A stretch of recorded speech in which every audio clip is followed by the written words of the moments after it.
Welcome back to KWX97. We got so much great feedback on the last internet episode of our show that we decided to make another one for you people. This time, we have a totally different topic.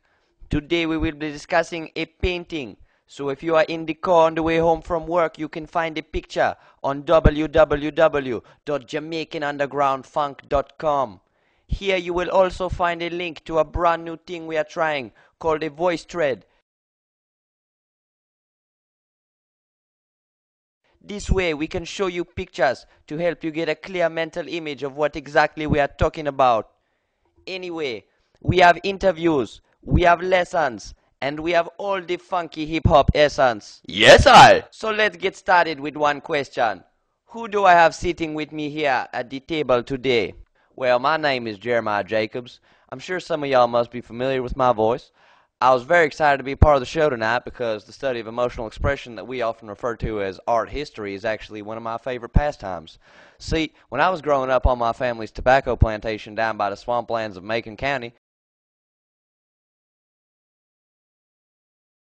my grandpappy used to teach me all about his collections of fine paintings, telling me all about the ways that different styles influenced and mixed with each other. My pa had paintings from all over the world, pictures of ships, boats,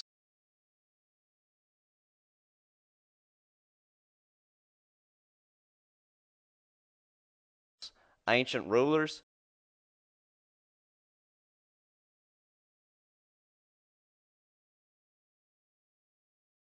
sweet baby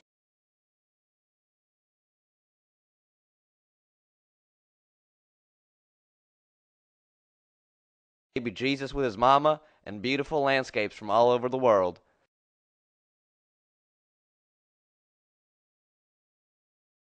As a matter of fact, the painting we're going to be talking about today is one of the only surviving pieces of that collection.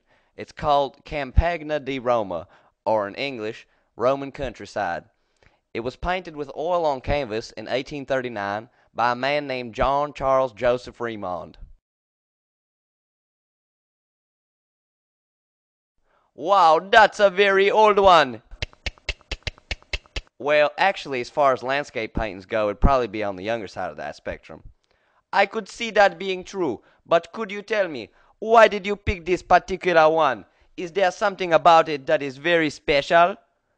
Well, the Roman Campagna, painted by John Charles Joseph Remond, is an exquisite example of an 18th century historical landscape. With this work, John Charles Joseph Remond is attempting to capture both the beauty of the Roman countryside and the relationship that humans have with that countryside, all within the context of the greater artistic and cultural significance of this geographical region. Every one of you listening will be very cultured by the time we have finished here today. Tell me, Jeremiah, what strikes you first when you see this painting? The first thing I see is that Remond completely throws the rule of thirds out the window. And what is the rule of thirds? Well, basically, when you're trying to compose a rectangular piece of visual art like a painting or a photograph, you divide the vertical space in the image into three parts, and the horizontal space into three. So you basically have kind of like a tic-tac-toe board on top of a rectangle. But in this picture, the most obvious division is the plane of the horizon. This division, which is made all the more noticeable as a result of the artist's use of tone, or as some of y'all illiterate hooligans might say, darkness, cuts the painting in half right across the middle of the frame. The viewer is guided along this part of the image not only by the line of the horizon, but also by the serpentine river that widens and sways just below. At the same time, the viewer's attention gets drawn along the picture by the changing colors. As your eyes look at this picture, you might notice that the closer you get to the top right of the painting, the lighter the colors get. This creates a natural diagonal motion for some people as they look at the image, one that resembles the path your eyes might take if you were really taking in a view as awesome as this. Furthermore, there is no shortage of detail in this picture, as it is full of interesting miniature scenes that could be considered freestanding paintings. All of this, of course, is meant to give the viewer a more distinct understanding of the awe-inspiring nature of this particular area. We actually have some photographs photographs of the Roman countryside to give everyone a better understanding of what we're talking about. You might notice that none of them contain as beautiful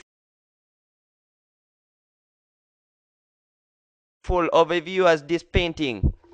Yeah, well, that's actually one of the most interesting things about this painting, is that a real scene as perfect as this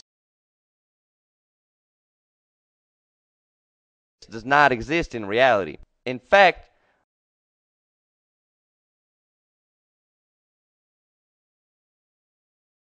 Riemann painted this more than 17 years after his return from the Italian countryside. Since it was painted from a combination of imagination and memory, this view is able to capture more of the entire area. And what is significant about the area? Well, I guess first I should explain a bit more about the history of landscape painting. For a long time, landscapes were merely a minor detail added by an overly dedicated craftsman. However, by the 19th century, the European art scene was dominated by landscape art. In particular, many French and Italian painters flocked to Rome just to paint the beautiful low country that surrounds it. This was made possible in part by the Prix du Rome scholarship in France, created under Louis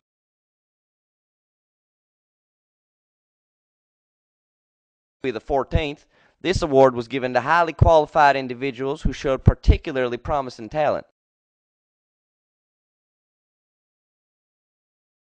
One of those chosen for this award was none other than John Charles Joseph Riemann.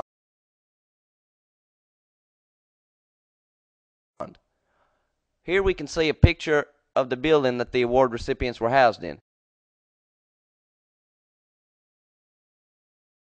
As you can see, it's basically a giant luxury mansion. In fact, it is a giant luxury mansion built by the Medici family, but it was appropriated by the French government and later used to house these talented individuals. Wow, if you just take a moment to imagine the atmosphere of that place, what it must have been like to be living in a place surrounded by talented creative minds. Exactly, and during this stay here, Riemann spent much of his time cohorting with his fellow award recipients in the countryside. You can just imagine them spending entire days sitting side by side and trying to capture the beauty of the nature around them with nothing more than a few paintbrushes and some canvas. But this painting was not created in that time, no?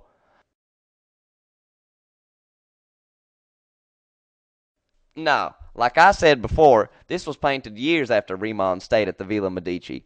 This painting is basically a summary of Riemann's memories from that period. The incredible amount of work he put into this painting must surely be related to the significance his time in Rome had for him as a person. However, his decision to add such small human figures in this landscape implies that he is still conscious of the fact that human beings are insignificant when compared to the majesty of nature. We are running out of time now, but we hope you enjoyed listening to today's episode. And remember that we value your feedback, so throw the comments on the website. DJ Sammy Joe Williams signing out.